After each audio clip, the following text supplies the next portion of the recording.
Hey everyone, Doc Allie here. Today we're going to be discussing sleep hygiene. Stay tuned.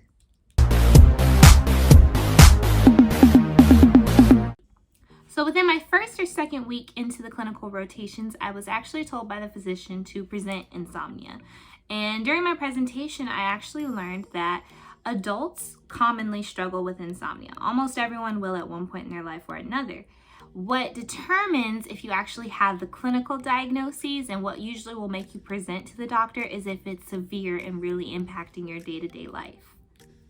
Unfortunately, when you have a pretty stressful life, aka in medicine, you're more prone to have insomniac type symptoms. So therefore, don't be surprised when you notice a change in your sleep patterns once you hit medical school. However, what are you supposed to do? Are you supposed to just suffer? Before you run to your doctor and ask them for some sleep medications, because these can become very habit forming, what you need to do is see if you've tried any of these holistic methods first.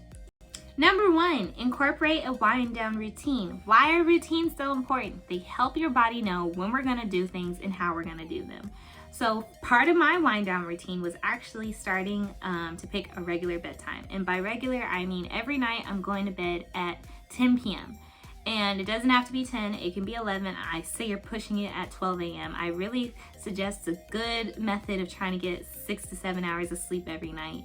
So if you can make sure that you can be in bed by 10 or 11 every night, you're solid.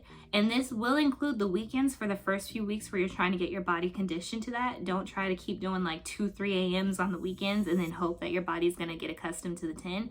Just start off regularly with the nighttime routine.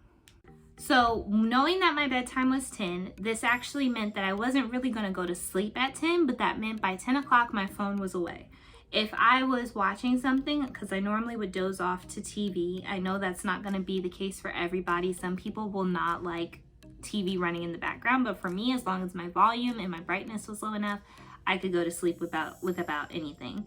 Other people might suggest white noise, brown noise, smooth jazz. I have literally hypnotized myself into falling asleep with smooth jazz. So if I'm not normally going to sleep by myself, I'm gonna throw on white noise, brown noise, and smooth jazz. And you can access any of these sounds, any of these songs, either through My Noise or YouTube. So once you know that your bedtime is whatever it is, for my case it was 10, I would maybe start getting ready around 9:30 or 9, depending on how long my routine took. So I would make sure I was brushing my teeth, washing my face, getting ready. If you utilize a sleep aid, it normally takes a good minute for those to actually kick in. So I would take your sleep aid around 30 minutes. And that's what we're gonna talk about next, sleep aids. There are plenty of natural sleep aids in the market. You can go to the pharmacy and pick them up over the counter. You can always do melatonin. I think the lowest dose you would start off with is 1 milligram, and then you would gradually increase it. At the end of my melatonin days, I was about at a 10. I don't necessarily use melatonin because I feel it's better for putting me to sleep rather than keeping me asleep. So then my next best thing is Doterra. Now, if the company hears me and they're like, you're totally mispronouncing our brand, I'm sorry, I don't know how to pronounce it, but I know that this right here really truly helps me stay asleep. And that's my biggest issue, is I have such a busy brain that my brain does not want me to stay asleep. It wants me to pop up in the middle of the night and think about dumb stuff. So this actually helped. Like when I would start to pop up, it would like be like, go back, and I wouldn't be up long, versus what I do without it is I will stay up long without it. So before your wind down routine, if it's like, brushing your teeth, washing your face, all of that stuff, you need to make sure that you're also making sure you have an adequate amount of time between when you're studying and when you're going to sleep. So I would always suggest if you could put something in between studying and winding down, like watching a television show if you're not going to do that before you go to sleep, anything to help get your mind off of school. Because if you think about school right before you go to sleep, obviously you're going to be a little bit more stressed before you go to sleep, and that of course will always cause issues as well. Now this right here is Sleep Hygiene 101. You do not want to lay in your bed when you're not sleeping, because then your brain doesn't associate your bed with sleeping. Back in the day, people like never laid in their bed unless they were sleeping. But nowadays we do it because we're lazy. We don't want to sit on the couch. We don't want to sit in the chair. We want to go lay down in bed. Don't do that. Stop that if that's a bad habit you notice that you formed. In addition to that, if you are a nap taker, try to take naps out of your daily schedule and see if that helps you sleep at night, because for some people, naps don't help you sleep at night.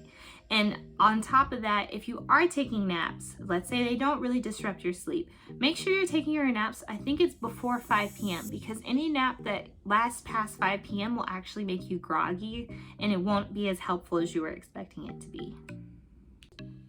So this is also another thing you can try.